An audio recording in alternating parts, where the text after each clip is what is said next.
शाम में दोबारा आपके लिए कुछ मोस्ट टिग्नोमेट्रिक के क्वेश्चन पेपर तरीके से बना के लेकर आई हूँ, जो कि बहुत ही पेपर में पेपर आउट होता है, इसी तरीके से क्वेश्चंस आते हैं।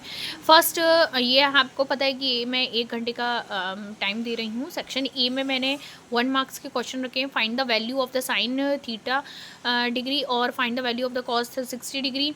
Evaluate tan 45 degree if sine theta equal to 3/5 find cos theta where theta is a acute. Fifth question state the value of the sine square theta plus cos square theta. इस तरीके से section A में question हैं। फिर section B है हमारा। Section B में हमारे किस तरीके से क्वेश्चन है, सेक्शन बी आप देखना। सेक्शन बी में हमारे 2 मार्क्स के क्वेश्चन रखे हैं। ईच मैंने evaluate sine 30 degree plus cos 60 degree upon में tan 45 degree. If tan theta equal to 5/12 find sine theta and cos theta. Prove that sine A upon cos A equal to tan ए।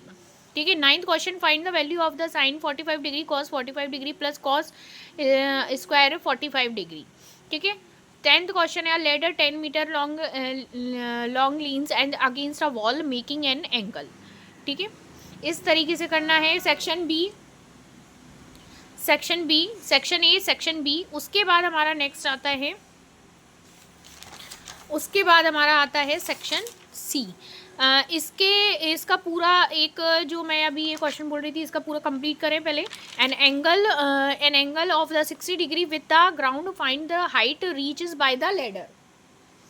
फिर आ रहा है हमारा section C. Section C में prove the identity 1 minus sine square A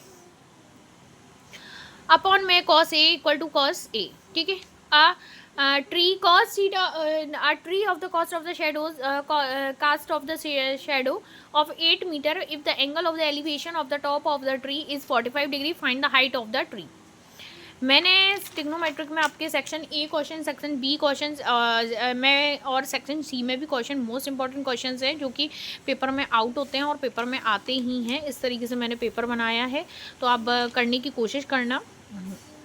class 10th जो कि MP board and CBSE सभी के लिए मोस्ट इंपॉर्टेंट क्वेश्चन है, जो कि हमारे ये पेपर में बच्चे बहुत ही पास आउट अच्छी तरीके से हो जाएंगे। तो इन चीज़ों को ध्यान में रखते हुए आपको करना है, और जो भी डाउट हो आपको तो क्लियरली मेरे से पूछना है। नेक्स्ट ब्लॉग में आप मुझे कमेंट भी कर सकते हैं, और मैंने आपको फिर बताया है कि मैं लाइव आऊँगी आपके इवनिंग टाइम में, या जैसे भी मेरे को टाइम मिलता है मैं इवनिंग में आने की कोशिश करूँगी लाइव में। और तो आप मेरे से कनेक्ट रहना ब्लॉग के ज़रिए से, जैसे कि मैं आपको रोज़ की अपडेट आपको बताती रहूँ, तो आप मिस ना करें। तो उन क्वेश्चनों को समझाऊंगी, या जो भी है आपके डाउट तो उनको क्लियर करने की कोशिश करूँगी। Okay, thanks. जय श्री श्याम।